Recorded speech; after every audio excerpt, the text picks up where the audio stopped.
நீங்கள் பிரதி சமையலில் பார்க்க போகிற ரெசிபி TRES LECHES கேக், அதுவும் ஃப்ரையிங் பேனில் எப்படி செய்கிறதுன்னு பார்க்க போகிறோம். என்னுடைய சேனலில் இன்னொரு TRES LECHES கேக் இருக்கும், அது ட்ரெடிஷ்னல் ரெசிபி. இது வந்து கொஞ்சம் குயிக் அண்ட் ஈஸி ரெசிபின்னு கூட சொல்லலாம். வாங்க இனி இதை எப்படி செய்கிறதுன்னு பார்க்கலாம்.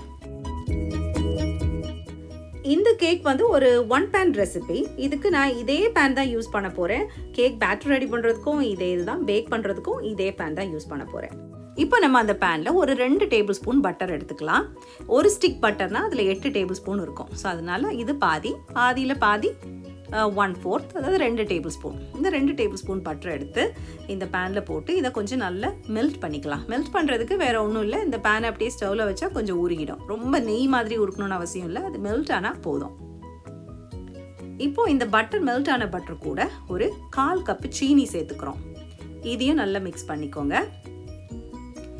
இன்னொரு விஷயம் சொல்லணும், இப்போ நீங்கள் நான்ஸ்டிக் பேன் எடுத்தீங்கன்னா அந்த நான்ஸ்டிக் கோட்டிங் வந்து இந்த சீனியெல்லாம் போட்டு நம்ம மிக்ஸ் பண்ணும்போது அது நாசம் ஆகிடக்கூடாது. அப்படி நாசம் ஆகிடும்னு உங்களுக்கு பயம் இருந்துச்சுன்னா வேற ஒரு பாத்திரத்தில் கூட நீங்கள் இதை மிக்ஸ் பண்ணிவிட்டு ஃபைனலாக இதை நீங்கள் பேக் பண்ணுறதுக்கு இந்த பேனுக்கு நீங்கள் மாற்றிக்கலாம். ஸோ இது எனக்கு நான்ஸ்டிக் இல்லை, அதனால் நான் இது யூஸ் பண்ணுறேன். கூடவே ஒரு 1/4 கப்பு பாலும் ஊற்றிக்கோங்க. அப்போ அந்த பாலுலேயே இந்த சீனி நெய்யை எல்லாம் கரைஞ்சி நல்லா மிக்ஸ் ஆகணும். இது ஒரு 8 இன்ச் சாதாரண ஃப்ரையிங் பேன் தான். இது கூடவே ஒரு முட்டையும் சேர்த்து நல்லா மிக்ஸ் பண்ணிக்கோங்க. நல்ல ஒரு எக் பீட்டர் இந்த மாதிரி ஏதாவது இருந்துச்சுன்னா வச்சு நல்லா மிக்ஸ் பண்ணி எல்லாத்தையும் ஒன்றா மிக்ஸ் பண்ணி எடுத்து வச்சுக்கோங்க. இது நீங்கள் தனியாக என்ன சொன்ன மாதிரி தனியாக ஒரு பாத்திரத்தில் கூட நீங்கள் மிக்ஸ் பண்ணி ஃபைனலாக பேக் பண்ணுறதுக்கு இந்த பேனுக்கு அப்படியும் நீங்கள் மாற்றிக்கலாம். இல்லை என்ன மாதிரி ஒரே பேன்லேயே எல்லாம் போட்டு மிக்ஸ் பண்ணி ஒன்றாவே ஒரே பாத்திரத்துலேயே பேக் பண்ணி எடுத்துடலாம். இப்போ இது கூட ஒரு 1/4 teaspoon baking soda, baking powder இல்லைங்க, இது பேக்கிங் சோடா சேர்த்து அதையும் நல்லா மிக்ஸ் பண்ணிக்கணும். இப்போ இது கூட ஒரு 1/4 டீஸ்பூன் வெனிலா எக்ஸ்ட்ராக்ட் சேர்த்துக்கோங்க. இது ஒரு நல்ல ஒரு ஃப்ளேவரிங்காக நம்ம சேர்த்துக்கிறது.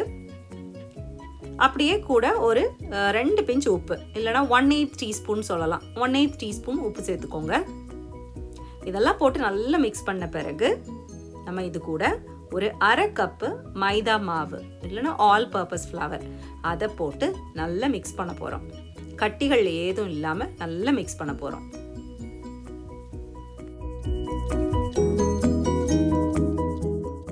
எந்த கட்டிகளும் இருக்கக்கூடாது, அதை மாதிரி நல்லா மிக்ஸ் பண்ணிக்கோங்க. நல்லா மிக்ஸ் பண்ண பிறகு நம்ம இந்த பாத்திரத்திலே தான் வச்சு பேக் பண்ண போகிறோம். அதனால சைடில் ஒரு பேப்பர் டவல் வச்சு அந்த சைடில் ஒட்டி இருக்க மாவெல்லாம் நல்லா சுத்தமாக நான் க்ளீன் பண்ணிக்கிட்டேன், நல்லா தொடச்சிக்கிட்டேன். அப்போ நம்மளோட கேக் வந்து நல்லா ஈவனாக அழகாக பேக் பண்ணி வரும். இனி இதுக்கு ஒரு மூடி போட்டு இதை நம்ம ஸ்டவ்வில் ஒரு 15லிருந்து 20 நிமிஷம் நம்ம வச்சு லோவஸ்ட் ஃப்ளேம், உள்ளதில் கம்மி ஃப்ளேமில் வச்சு நம்ம பேக் பண்ணி எடுக்க போகிறோம். இது 10 நிமிஷம் கழிச்சு எனக்கு இந்த கேக் இந்த மாதிரி இருக்குன்னு ரெடியே ஆகலை. கொஞ்சம் பபிள்ஸ் வந்திருக்கு, ஆனால் இது ரெடி ஆகலை. இன்னொரு 10 நிமிஷம் தேவைப்படும். அப்போ நான் மொத்தம் 20 நிமிஷம் வச்சுருக்கேன். இப்போ நம்ம கேக் கம்ப்ளீட்டாக பேக் ஆகிறதுக்கு முன்னாடி நம்ம ஒரு 3 மில்க் மிக்சர் ரெடி பண்ணி வச்சிடலாம். இதுக்கு நம்ம என்ன பண்ண போகிறோம்னா, ஒரு பாத்திரத்தில் ஒரு 3 டேபிள் ஸ்பூன் கண்டென்ஸ்ட் மில்க் எடுத்துக்க போகிறோம். இனி இது கூடவே ஒரு 1/4 கப்பு ஹெவி க்ரீம், இல்லைனா இவாபரேட்டட் மில்க். இவாபரேட்டட் மில்க்னா நல்ல வத்த காய்ச்ச பால், சுண்ட காய்ச்ச பாலுன்னு சொல்லுவோம்ல, அதுதான். அதையும் சேர்த்து நல்லா மிக்ஸ் பண்ணிக்க போகிறோம். இது கூடவே ஒரு 1/4 கப்பு நம்ம ரெகுலர் ஹோல் மில்க், அதையும் சேர்த்து நல்லா மிக்ஸ் பண்ணிக்க போகிறோம். உங்களுக்கு வேணும்னா ஒரு 2-3 ட்ராப் வெனிலா எக்ஸ்ட்ராக்ட் சேர்த்துக்கலாம், அது ஒரு நல்ல ஒரு ஃப்ளேவரிங்க்கு. எல்லாம் போட்டு நல்லா மிக்ஸ் பண்ணுங்கள். சீனி எதுவும் வேண்டாம், எந்த ஸ்வீட்னரும் அவசியம் இல்லை, ஏன்னா நம்ம கண்டென்ஸ் மில்க்லேயே இனிப்பு தாராளமாக இருக்கும். நல்லா ஒன்றா மிக்ஸ் பண்ணி ரெடி பண்ணி வச்சுக்கோங்க. சரி, இனி நம்ம கேக் என்ன ஆச்சுன்னு போய் பார்த்துட்டு வந்துடலாம். இப்போ நான் 20 நிமிஷம் கழிச்சு இந்த கேக் பார்க்கும்போது நல்லா ரெடி ஆகி நல்லா பேக் ஆகி பர்ஃபெக்டாக இருந்துச்சு. எனக்கு 20 நிமிஷம் ஆச்சு. உங்களுக்கு கூடவோ குறையவோ செய்யலாம். அது நீங்கள் எடுத்திருக்கிற அந்த பேனுடைய திக்னஸை பொறுத்தது, அப்படியே உங்களோட ஸ்டவ்வோட அந்த லோவஸ்ட் செட்டிங் அதை பொறுத்தும் இருக்குது. ஸோ கொஞ்சம் கூட முன்ன பின்ன ஆகலாம். அதனால நீங்கள் எப்போவுமே இந்த டைமை வச்சு கணக்கு பார்க்காதீங்க. இந்த டூத்பிக்கை குத்தி பார்த்தீங்கன்னா அது ஒட்டாமல் வந்துச்சுன்னா அது கேக்கு ரெடி ஆகிடுச்சுன்னு அர்த்தம். கேக் நல்லா அழகாக பேக் ஆகிடுச்சு. இனி இதை ஒரு 5-10 நிமிஷம் அப்படியே அது ரூம் டெம்பரேச்சருக்கு வரதுக்காக நான் இதை அப்படியே டிஸ்டர்ப் பண்ணாமல் விட்டுட போகிறேன். இப்போ கொஞ்சம் நேரம் கழிச்சு இது ரூம் டெம்பரேச்சருக்கு நல்லா ஆறியாச்சு, கேக் எல்லாம் நல்லா ஆறியாச்சு. இது இப்படி எடுக்கணும்னு அவசியம் கிடையாது. இது நான் இப்போ உங்களுக்கு காட்டுறதுக்காக எப்படி பேக் ஆயிருக்கு அப்படின்னு காட்டுறதுக்காக நான் இதை எடுக்கிறேன். பாருங்கள், பின்பக்கம் பாருங்கள் எவ்வளோ அழகாக ஈவனாக ப்ரௌன் ஆயிருக்கு பாருங்கள். நல்லா கோல்டன் ப்ரௌனாக ஒன்று போல் வந்திருக்கு பார்த்தீங்களா? இந்த மாதிரி வரணும். அதனால் நீங்கள் எடுக்கிற பேன் வந்து ரொம்ப தின்னான பேனாகவும் இருக்கக்கூடாது, கொஞ்சம் அடிகனத்த பேனாகவும் இருக்கணும். ஃப்ளேம் வந்து நல்ல சிம்மில், ஃபுல் சிம்மில் போடுங்க. எது உங்கள் ஸ்டவோட லோவஸ்ட் செட்டிங்கோ அதில் போடுங்க. சரி, இப்போ என்ன பண்ண போகிறோன்னா, நம்ம இந்த பாலை 3 மில்க் மிக்சர் நம்ம கலக்கி வச்சோம்ல, அதை இந்த கேக் மேலே நம்ம ஊற்றி இந்த மிக்சரில் அது சோக் ஆகணும். இந்த பால் மிக்சரில் அந்த கேக் அப்படியே அது நல்ல சோக் ஆகணும். இதுக்கு நல்ல ஒரு டூத் பிக் வச்சு மேலே குத்தி நல்லா ஃபுல்லாக கொஞ்சம் எக்ஸ்ட்ரா ஓட்டை போட்டுக்கோங்க. போட்டுட்டு இந்த பாலை ஃபுல்லாக ஊற்றி அது ஊறட்டும்.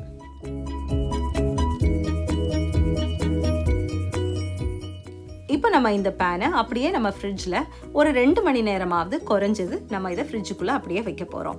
என்னென்னா அந்த பால், அந்த கேக் ஃபுல்லாக அந்த பால் எல்லாம் அப்சார்ப் பண்ணி பாலே வெளியில் தெரியக்கூடாது, அந்த அளவுக்கு இருக்கணும். ஸோ நம்ம இதை 2 மணி நேரம் ஃப்ரிட்ஜுக்குள்ளே வச்சிடலாம். நம்ம இனி இந்த கேக்குக்கு மேலே ஒரு whipped cream டாப்பிங் ரெடி பண்ணிடலாம்.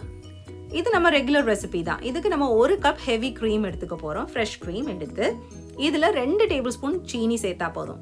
நம்ம ரெகுலர் கிரானுலேட்டட் சுகர் தான் எடுத்திருக்கேன். பவுடர் சுகர் அந்த எடுக்கலாம், ஐசிங் சுகரில் அதெல்லாம் இல்லை. சும்மா நம்ம ரெகுலர் 2 டேபிள் ஸ்பூன் சுகர் தான் எடுத்து ஒரு சின்ன ட்ராப் வெனிலா எக்ஸ்ட்ராக்ட் சேர்த்துக்கோங்க. சேர்த்துட்டு இதை நல்லா பீட் பண்ண வேண்டியது, நல்ல ஸ்டிஃப் பீக்ஸ் வர வரைக்கும் நம்ம இதை பீட் பண்ணி எடுத்துக்க போகிறோம். அவ்வளோதான். இப்போ நான் என்னுடைய கேக் 2 மணி நேரம் நான் ஃப்ரிட்ஜுக்குள்ளே வச்சுருந்தேன். பாருங்கள், அந்த பாலெல்லாம் தனியாக தெரியவே இல்லை. பாருங்கள், அந்த கேக் ஃபுல்லாக பாலெல்லாம் நல்லா உறிஞ்சு வச்சுருக்கு. நல்லா ஸ்பஞ்சு மாதிரி எல்லா பாலையும் உள்ளே உறிஞ்சிருச்சு. இனி இதுக்கு மேலே நம்ம ரெடி பண்ணி வச்ச அந்த whipping க்ரீமை எடுத்து மேலே அப்ளை பண்ண வேண்டியதான். நல்லா ஸ்ப்ரெட் பண்ணுங்கள். TRES LECHES கேக்னாலே அதுக்கு மேலே ஃப்ரெஷ் ஃப்ரூட்ஸ் இருக்கணும். ஸோ அதுக்கு நான் அன்றைக்கி கொஞ்சம் ஸ்ட்ராபெரி எடுத்திருக்கேன். ஸ்ட்ராபெரி எடுத்து அதை இந்த கேக் மேலே நான் டெக்கரேட் பண்ண போகிறேன்.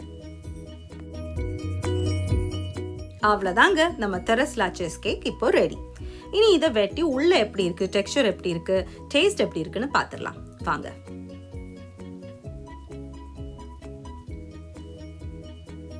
வெட்டும் போதே அது ரொம்ப சாஃப்டாக இருக்குது அந்த கேக். வாங்க இனி இதை எடுத்து பார்க்கலாம், உள்ளே எப்படி இருக்குன்னு பார்க்கலாம். வாவ், அதுக்கு டெக்ஸ்சர் ரொம்ப அருமையாக இருக்குது பாருங்கள். நல்லா அழகாக பேக் ஆகிருக்கு, நல்ல யூனிஃபார்மாக பேக் ஆகிருக்கு. இனி டேஸ்ட் எப்படி இருக்குன்னு பார்த்துடலாம். இந்த கேக்கில் எனக்கு என்ன ஒரு பிடித்தமான விஷயம்னா, இது மிச்சம் மீதியெல்லாம் ரொம்ப இருக்காது. கரெக்டாக ஒரு சர்விங்கோட அது தீந்துரும். இப்போ ஒரு ஃபேமிலியில் 4 பேர் அழகாக தாராளமாக சாப்பிட்லாம். எக்ஸ்ட்ரா இருக்காது. ஃப்ரிட்ஜுக்குள்ளே வச்சு 2 நாளாக வச்சு நீ சாப்பிடு நான் சாப்பிடுன்னு அப்படியெல்லாம் சொல்ல வேண்டிய அவசியமே இருக்காது. ஒரு சர்விங்க்கு கரெக்டாக இருக்கும். ஒரு 4 பேருக்கு இது கரெக்டான அளவுள்ள கேக். ரொம்ப அருமையாக இருக்குங்க. இது ஒரு தடவை சாப்பிட்டீங்கன்னா நீங்கள் திருப்பி திருப்பி இந்த ரெசிபியை பண்ணி சாப்பிடக்கூடிய ஒரு ரெசிபி. இதை நீங்கள் செஞ்சு பாருங்கள். கண்டிப்பாக செஞ்சு பார்த்துட்டு கண்டிப்பாக உங்கள் எல்லாருக்கும் பிடிக்கும். இதை ஒரு 2 பேருக்காவது உங்கள் ஃப்ரெண்ட்ஸுக்கு நீங்கள் இதை ஷேர் பண்ணுங்கள். இந்த ரெசிபியை ஷேர் பண்ணிவிட்டு அப்படியே என்னுடைய சேனலை இன்னும் சப்ஸ்கிரைப் பண்ணாமல் யாராவது இருந்தீங்கன்னா மறந்துடாமல் உடனே சப்ஸ்கிரைப் பண்ணிவிடுங்க. தேங்க்ஸ் ஃபார் வாட்சிங். பாய்.